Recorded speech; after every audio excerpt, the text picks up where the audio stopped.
pinakamalawak na newsroom sa buong Pilipinas. Ito ang Radyo Pilipinas News Update.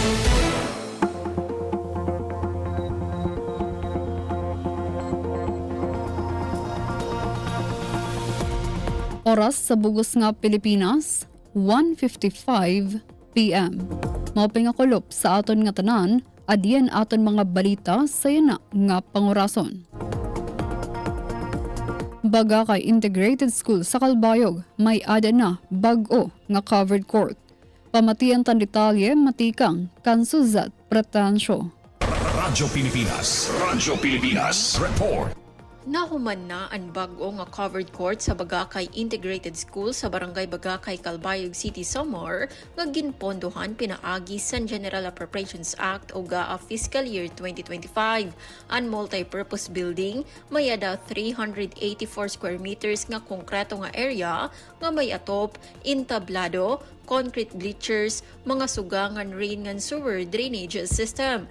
Antisini nagamit laan eskwelahan sa mga open space o mga hall nga herani para sa era mga aktibidad. Tungod sini nagkakamayada san kakurian ngan usahay nawawara pa ang mga ekipahe sugad sa lingkuran ngan lamesa nga eragin papasan kada may okasyon. Yan na nga kompleto na ang multi-purpose building, may ada na mas haluag nga lugar ang eskwelahan para sa era mga programa sugad sa graduation ceremony nga ti arabot. Ang liwat ini nga gamiton para sa sports practices, mga pagkatitirok, espesyal nga okasyon nga rehearsals sa mga estudyante. Ang proyekto nagkantidad sa 10.8 milyones ka pesos ngan kabahin sa basic infrastructure program sa gobyerno. Para sa Bagong Pilipinas, Suzette Pretensio, Radyo Pilipinas, Radyo Publiko, Calbayog. Usa nga processing training para sa mga PDL sa Northern Samar, Manilampuson nga gindumara. Pamatian tan detalye sa pagbalik ni Suzette Pretensio. Radyo Pilipinas Report.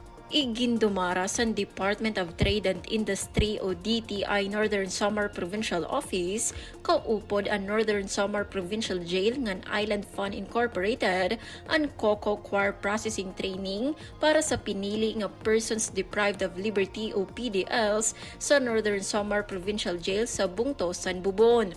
Tumong sa training nga hatagan sa practical nga kinaadman ang mga PDL sa pagproseso sa hibla sa lubi basi himo nga mga produkto nga may dugang nga balor sugad sa geonets ngan iba pa nga handicrafts. Pinaagi sini nagkakamayada si Rahi gayon para sa panginabuhi ngan produktibo nga baruhaton apisar sa sulod sa correctional facility.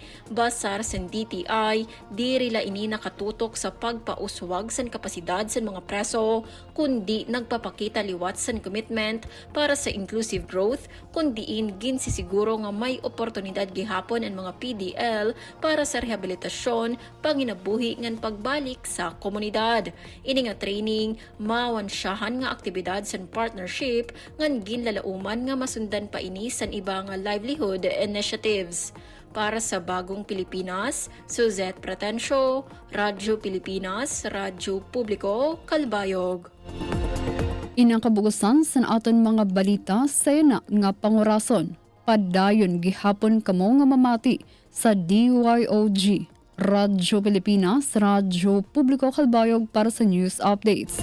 Masunod na ang programa, Juan Trabajo, kaupod si Jamie Quinto. Ako si Charmaine Perito Balvas para sa Radyo Pilipinas, Radyo Publiko. Mula sa pinakamalawak na newsroom sa buong Pilipinas, ito ang Radyo Pilipinas News Update.